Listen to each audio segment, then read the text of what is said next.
في فيديو النهاردة هاقول لكم إزاي نطلّع طواجن المحلات في البيت بالشكل الخطير اللي يجنن اللي أنتم شايفينه ده، وهاقول لكم إزاي نعمل الفراخ بطريقة تجنن كده تودّي طعم الطواجن دي في حتة تاني خالص. شايفين شكلها ما شاء الله بيتكلم عن نفسها. يلا بينا على المقادير ونحضّر أول حاجة الحشوة، نقدر نستبدلها بأي حشو تاني نفضّلها. أنا النهارده هاعمل الطواجن بالفراخ. جبت طاسة على النار فيها 3 معالق من الزيت وحطيت فيها بصلاية متقطعة مكعبات صغيرة زي ما أنتم شايفين كده. هاحط عليها فلفل ألوان متقطع برضه مكعبات صغيرة. هاقلب بقى كل الكلام ده مع بعض لحد ما يدبل معايا ويبقى بالشكل ده، مش عايزاه ياخد لون، يدبل بس. في الوقت ده هاحط مكعبات من الفراخ، صدور، وراك، أيًا كان اللي متوفر عندكم. أول ما باحطها ما باقلّبهاش تمامًا، باسيبها تاخد صدمة كويس الأول على نار عالية. هاحط عليها مجموعة من التوابل، نُص معلقة صغيرة من البابريكا والتوابل الفراخ والتوم والبصل البودر والملح والفلفل الأسود والكمون، وكمان مكعب من مرقة الفراخ. وبعد كده بقى هابتدي إن أنا أقلّبها لإنها خدت صدمة كويس وخدت لون من تحت. شايفين شكلها وريحتها تجنن، ما شاء الله شكلها خطير. أنا مش هاسويها سوا كامل، أنا هاسويها 80% بس، هتكمّل سواها في الفرن. في الوقت ده بقى هنحضّر الصلصة. في حلة على النار هاحط 3، 4 معالق من الزيت، معلقة صغيرة من التوم المفروم.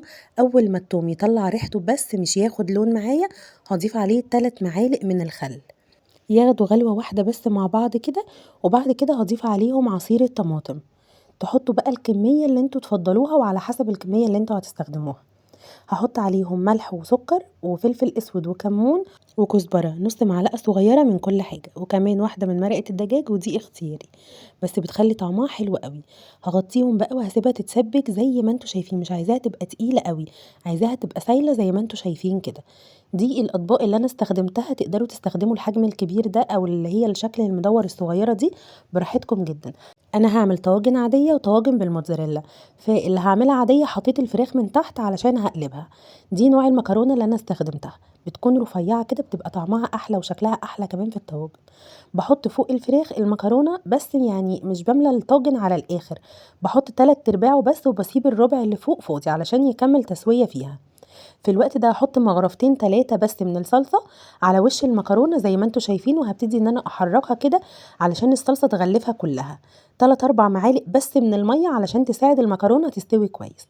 على وش الطواجن باحط على كل طاجن معلقتين 3 من الزيت، دي بتساعد إن المكرونة تطلع مفلفلة وما تبقاش معجنة في بعض. هاقفّلها كويس أوي بالفويل كده زي ما أنتم شايفين، وفي الوقت ده هاسخّن الفرن كويس جدًا على ما أحضّر بقية الطواجن معايا. هاحضّر بقى الطاجن التاني اللي هاحط عليه موتزاريلا. حطيت الفراخ من فوق، عملته بنفس الطريقة بالضبط، حطيت المكرونة وعليها كمية الصلصة والمَيّة، وبعد كده هاضيف كمية الفراخ اللي أنا حاباها على الوش، وطبعًا ما ننساش معلقتين الزيت اللي بنحطهم. هاحط بقى الفراخ كده، وبعد كده هاغطّي الطاجن بنفس الطريقة وهادخّله برضه الفرن. مدة التسوية 25 دقيقة بالضبط، ونطفي عليها من غير ما نفتح، نكون متأكدين إنها مستوية 100% زي ما أنتم شايفين كده.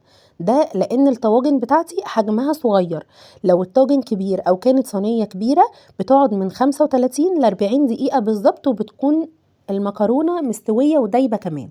هاحط بقى على وشها الموتزاريلا كده وهازينها بشرايح من الفلفل الألوان، ودي اختياري لو مش حابين تمام، هي بس للتزيين مش أكتر. بعد ما حطيت الموتزاريلا هاحطها بس على الشواية، الموتزاريلا تسيح كده وتاخد لون. شايفين أصلًا الطبق الأولاني دوّة الموتزاريلا ساحت من سخونية الطبق. دي اللي هاقلبها، شايفين ما شاء الله شكلها يجنن، مستوية تسوية مضبوطة والمكرونة مش معجنة ولا مكسرة ولا أي حاجة. هاقلبها دلوقتي وشوفوا. ويا جماعة علشان ما تتلسعش من تحت لازم نحطها على الشبكة.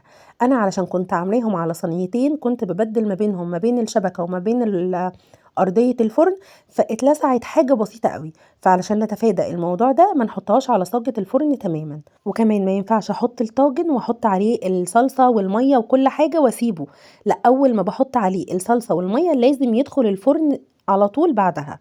شايفين شكلها اللي يجنن؟ فظيعة، ما شاء الله كانت خطيرة. هاوريكم دلوقتي قد إيه مفلفلة من جوّه وتحفة. بُصّوا شايفين المكرونة كل واحدة بوحدتها إزاي؟ فظيعة. واللي بالموتزاريلا كانت تجنن. قدّموا معاها بقى عيش توست وما ننساش الدقة والشطة، وكلوا أحلى طواجن مكرونة ممكن تدوقوها في حياتكم. شايفين قد إيه مفلفلة وخطيرة؟